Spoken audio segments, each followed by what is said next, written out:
installing a satellite computer connection. We spent basically, from dawn to dusk and even further on in the village setting up the computer. Not only have they not used a computer before, they've never seen a computer before in many of the cases, literally. We asked them.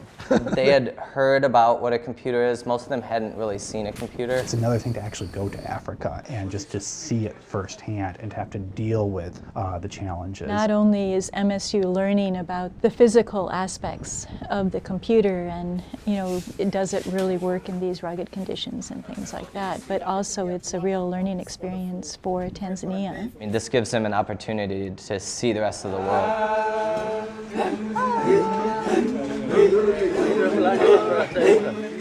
So it's a student-led project to deploy satellite solar-powered internet computers in a rural school. 240 volt power inverter. The project is to develop a computer system that is cheap so that it can be deployed in third world countries to give students access to the internet.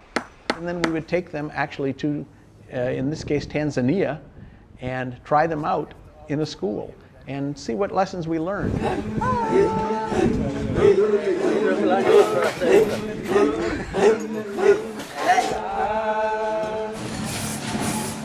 Went out to a primary school in a very rural region of Tanzania. The reason we chose Tanzania was because we were looking for a good place that would test out a computer, under rugged environmental conditions.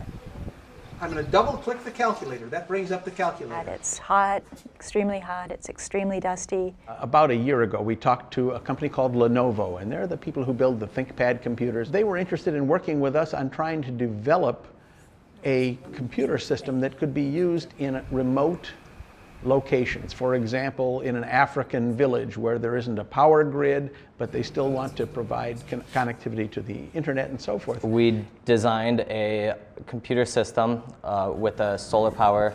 Underneath there we got the wires. So that it could be deployed off-grid, which the school that we put it on didn't have access to power. It didn't have access to water. They were all really willing to pick up the technology. They want to learn how to use it. The Tanzanian school kids also helped, they helped digging trenches to put the conduit in to communicate with the satellite and just whatever, whatever they could do. It's a pretty good environment for solar power. This one is totally off the edge of the frame. Got the solar panels up and running. So we got 6 solar panels. They generate about 80 watts each. Did you put washers? And put them in a frame on the roof of the school. We had students, and even I was climbing around on the roof of the school. Put the monitors and got everything situated the way we wanted it, and she ended up spending about like a 14-hour day straight actually doing the final install, which was a pretty crazy hectic day. There was a lot of wiring to be done.